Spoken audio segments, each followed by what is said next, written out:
ഈ രാത്രിയിലും മുള്ളണമെന്നുള്ള നിയമ കാര്യം ഉണ്ടാക്കിയതാണെന്ന് ഇയാളത് കൊളാക്കും തോന്നുന്നുണ്ടോ? അവിടെ ഇരിക്കാം. പയ്യോട്ടോ പയ്യോട്ടോ. ആരാ ഈ സമയത്ത് കാർ? വിട്ടോ വിട്ടോ. ആരത്?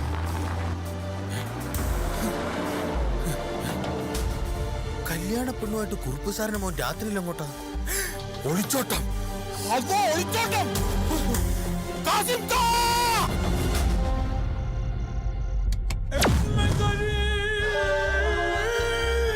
വണ്ടി എടുക്കടാ.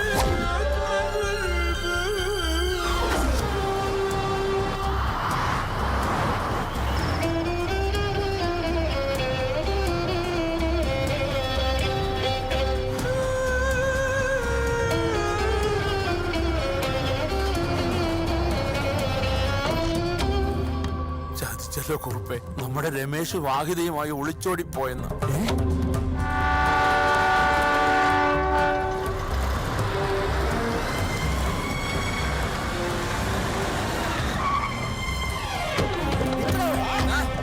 വിടരുതവനെ, പോയി പിടിക്കണം.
ഇത് വെച്ചോ, ബാക്കി കിട്ടുമ്പോ തരാം. വിട്ടു.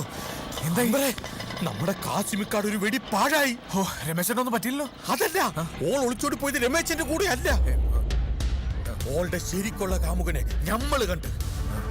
കഴിഞ്ഞ അവധിക്ക് വാഹിതനെ കൂട്ടിക്കൊണ്ടുവരാൻ ഞമ്മള് കോളേജ് വന്നപ്പോ അന്റെ ഒരു ചങ്ങാതിനെ നമുക്ക് പരിചയപ്പെടുത്തന്നില്ലേ, ഒരു ആയുർവേദ ഡോക്ടർ. ആ ഡോക്ടർ ആ ട്രെയിനിലുണ്ടായിരുന്നു. ഓനെ കണ്ടതും വാഹിത ഓടിച്ചെന്ന് കെട്ടിപ്പിടിച്ച്. ഓൻ ഞമ്മളെ കണ്ടതും ഓടി വന്ന് നെഞ്ചത്തിനോട്ടൊരു ഒറ്റ ചവിട്ട്. ഞാനല്ലേ ആള്. അപ്പൊ തന്നെ തല കറങ്ങി ബോധം പോയി. ബോധം തെളിഞ്ഞപ്പോ ഞമ്മള് മാത്രം പ്ലാറ്റ്ഫോമിൽ ഫ്ലാറ്റ് ആയിട്ട് കിടപ്പുണ്ട്. സത്യം പറയാൻ ഞാൻ ഇവരെ എല്ലാരോടും ഒന്ന് പറയട്ടെ.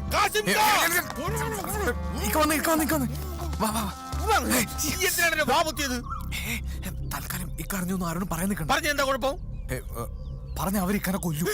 എന്നെ കൊല്ലുന്ന എന്തിന്? വാഹിത പോയത് രമേശേട്ടന്റെ കൂടെയാന്ന് പറഞ്ഞത് ഇസ്മായിൽ ഖാൻ. അതുകൊണ്ടല്ലേ കാസിമാമ രമേശേട്ടനെ വെടിവെച്ചത്.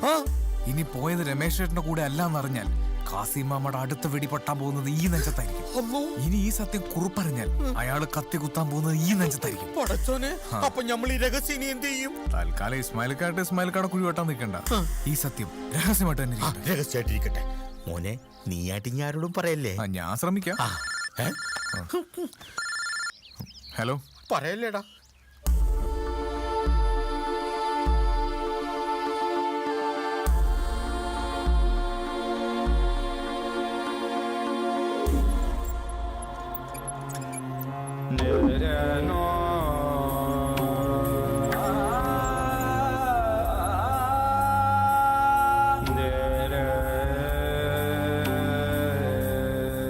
നമ്മുടെ രമേശിനെ കൊന്ന കാസിമിനെ വെറുതെ വെറുതെ വിടരുത്.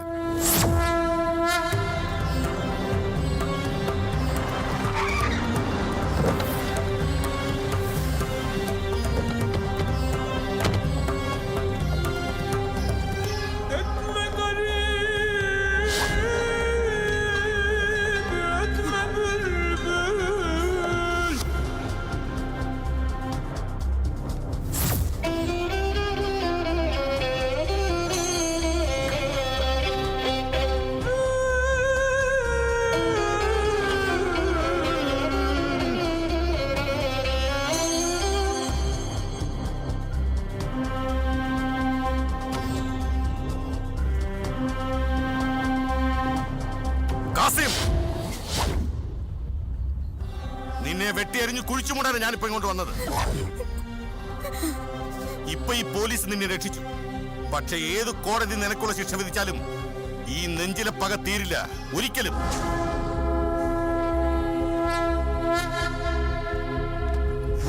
രമേശ് വധക്കേസിൽ പ്രതി കാസിം കുറ്റക്കാരനാണെന്ന് ഈ കോടതിക്ക് ബോധ്യപ്പെട്ടതിനാൽ പ്രതിക്ക് 7 വർഷം കഠിന തടവ് ശിക്ഷ വിധിച്ചുകൊണ്ട് ഈ കോടതി ഉത്തരവായിരിക്കുന്നു.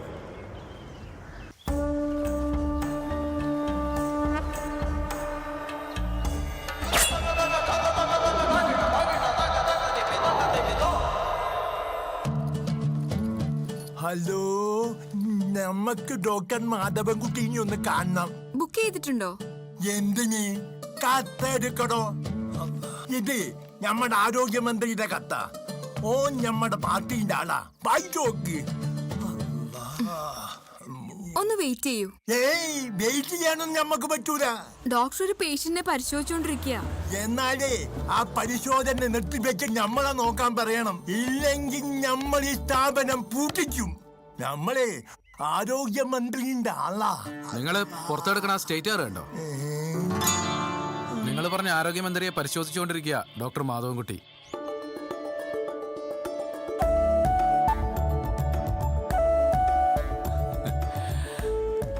U are perfectly all right. ഒരു കുഴപ്പമില്ല. എങ്കിലും ഒന്ന് അഡ്മിറ്റ് ചെയ്തേക്ക് ഡോക്ടറെ. ആരെങ്കിലും ചോദിച്ചാ ആ നടുവേദനയെന്ന് പറഞ്ഞാ മതി. മിനിസ്റ്റർക്ക് നടുവേനെന്ന് പറഞ്ഞാ പ്രതിപക്ഷം വിശ്വസിക്കുമോ? അത് എനിക്കിട്ടൊന്ന് ആക്കിയതാണല്ലോ. ഞാൻ നട്ടലില്ലാത്തവനാണെന്ന് പ്രതിപക്ഷക്കാര് പറഞ്ഞു പരത്തുന്നല്ലേ? Hello,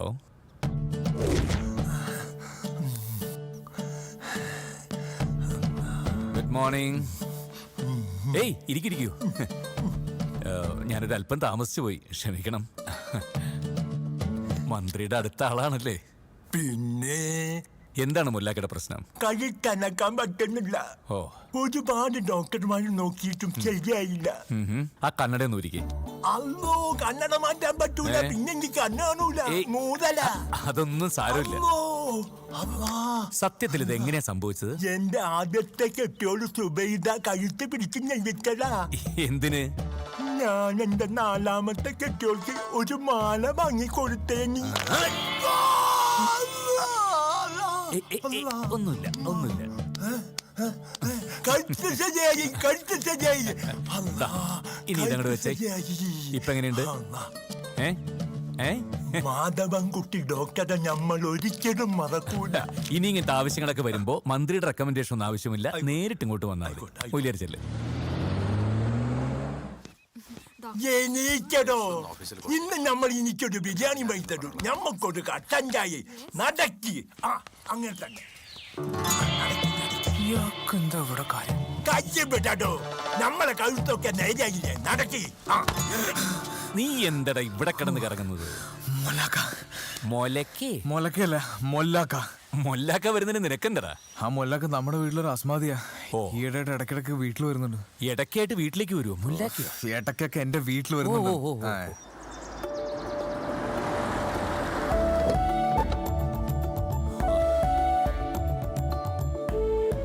Yes, once again welcome back to my home. Hi കുട്ടൂസ്. ഞാൻ പോന്നേക്കെ, ഡ്രസ് ഒന്ന് മാറിയിട്ട് വരാം. ഓക്കെ. ഓയ്, മിഥുൻ അങ്കിളിനെ മനസ്സിലായോ? മോന്റെ അച്ഛന് അമ്മയെ കല്യാണം കഴിക്കാൻ സഹായിച്ച അങ്കിളായത്. അതെന്തിനാ? അച്ഛനും അമ്മയും കല്യാണം കഴിച്ചില്ലായിരുന്നെങ്കിൽ ഞാൻ ഉണ്ടാവില്ലല്ലോ. 6 വയസ്സേ ഉള്ളെങ്കിലും 16 വയസ്സിന്റെ വർത്തമാനാ. ആ മോനിരിക്കേ. എന്റെ ഉമ്മച്ചിയെ ഇതാരാ വന്നിരിക്കുന്നത്? വന്നറോ? ഞാൻ കരുതി ഇങ്ങോട്ടുള്ള വഴിയൊക്കെ മറന്നു കാണുമെന്ന്. പക്ഷെ മാധവേട്ടനെ കാണാറുണ്ടെന്നും വിളിക്കാറുണ്ടെന്നൊക്കെ ഞാൻ അറിയാറുണ്ട് കേട്ടോ. അപ്പൊ വീട്ടിലെ വിശേഷങ്ങളൊക്കെ കൃത്യമായിട്ട് അറിയാറുണ്ടല്ലോ. എല്ലാവരെയും കാണണമെന്നൊക്കെ ഉണ്ട്. ഇനി ഈ ജന്മത്തിൽ അത് നടക്കൂ? അതെന്താ നടക്കാത്തത്?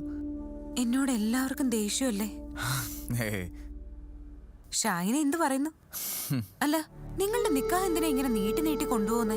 വല്യമ്മ ജയിലിനതിനു ശേഷം നിക്കാഹും ആഘോഷങ്ങളൊക്കെ വേണ്ടെന്ന് വെച്ചാൽ ഞാനാണോ? നമ്മുടെ കുടുംബക്കാരല്ലേ. അങ്ങനെ 7 വർഷം കടന്നുപോയി. വല്യമ്മ ജയിലിൽ നിന്ന് ഇറങ്ങിയ ഉടനെ നിക്കാഹെന്ന് വീട്ടിൽ തീരുമാനമായി. പക്ഷെ അപ്പോഴാണ് ആ ദുരന്തം ഉണ്ടായത്. ദുരന്തോ? ആർക്ക്? അത് എന്താ അൻവറെ, എന്താ ഉണ്ടായത്? അപ്പൊ ഡോക്ടറൊന്നും പറഞ്ഞില്ലേ? എന്താ മാധവേട്ട? എന്ത്? ഒന്നുമില്ല. അൻവർ പറഞ്ഞു. അതോ, അത് പിന്നെ നിക്കാഹിന്റെ കാര്യം തന്നെ. ഷാഹിനയായിട്ടുള്ള നിക്കാഹ് പറഞ്ഞ് ഉറപ്പിച്ചു വെച്ചിരുന്ന പെട്ടെന്നല്ലേ അവള് പറയുന്നത് എനിക്കെന്തോ നേർച്ചയുണ്ട്, നിക്കാഹ് ഇപ്പൊ വേണ്ട, 1 വർഷം കഴിഞ്ഞു മതി എന്നൊക്കെ. അതിലും വലിയ ദുരന്തം വേറെ എന്തുണ്ടാവാൻ? എന്ത് വലിയ ദുരന്തം അല്ലടാ.